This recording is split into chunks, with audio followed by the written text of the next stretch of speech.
Corona মহামারীর পর এবার চীনে নতুন এক ভাইরাসের সংক্রমণ দেখা দিয়েছে। নিউমোভাইরাস বা এইচএমপিভি ভাইরাসের আক্রমণ রোগীদের ভিড় হাসপাতালগুলোতে দিন দিন বেড়েই চলছে। বিশেষ করে শিশুদের মধ্যে এই ভাইরাসের প্রভাব বেশি দেখা যাচ্ছে। প্রতিরোধমূলক ব্যবস্থা হিসেবে জনসাধারণকে মাস্ক ব্যবহার এবং বারবার সাবান দিয়ে হাত ধোয়ার পরামর্শ দিয়েছে মালয়েশিয়ার স্বাস্থ্য মন্ত্রণালয়। এদিকে চীনের পর মালয়েশিয়াতেও এই ভাইরাসের সংক্রমণ দেখা দিয়েছে। দেশটির স্বাস্থ্য মন্ত্রণালয় থেকে সচেতনতা অবলম্বনের পরামর্শ দেওয়া হয়েছে বলে জানিয়েছেন সংবাদ মাধ্যম দ্য ইকোনমিক টাইমস। ভাইরাসটিকে হিউম্যান মেটানিউমোভাইরাস বা এইচএমপিভি নামে চিহ্নিত করা হয়েছে। এই ভাইরাসের কারণে সাধারণত ঠান্ডা জ্বরের মতো উপসর্গ দেখা দেয়।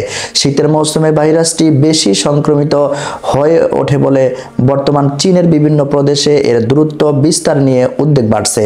চীনের স্বাস্থ্য বিভাগ কিছুদিন আগে ফ্লু জাতীয় রোগের হার বৃদ্ধি নিয়ে সতর্ক করেছে, কিন্তু বর্তমান পরিস্থিতি নিয়ে কোনো আনুষ্ঠানিক ঘোষণা না দেওয়ায় অনেকেই তথ্য গোপনের আশঙ্কা করেছেন।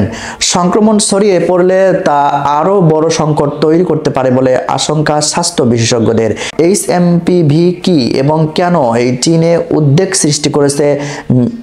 সিডিসির তথ্য অনুসারে এইচএমপিভি একটি শ্বাসযন্ত্রের ভাইরাস যা উপরে এবং নিচের শ্বাসযন্ত্রের সংক্রমণ ঘটায়।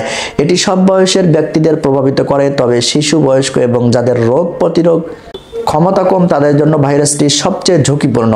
এইচএমপিভি 2001 সালে প্রথম শনাক্ত করা হয়।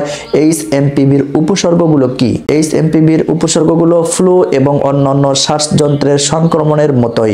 সাধারণ উপসর্গের মধ্যে রয়েছে কাশি, জ্বর, নাক বন্ধ হওয়া এবং শ্বাসকষ্ট। গুরুতর ক্ষেত্রে ভাইরাস বা নিউমোনিয়ার মতো জটিলতা সৃষ্টি হতে পারে। এইচএমপিভির ইনকিউবেশন পিরিয়ড বা 19 পর্ব সাধারণ 3 থেকে 6 দিনের মধ্যে হয়, তবে সংক্রমণের তীব্রতার উপর নির্ভর করে লক্ষ্যগুলো বিভিন্ন সময়কালের জন্য স্থায়ী হয়।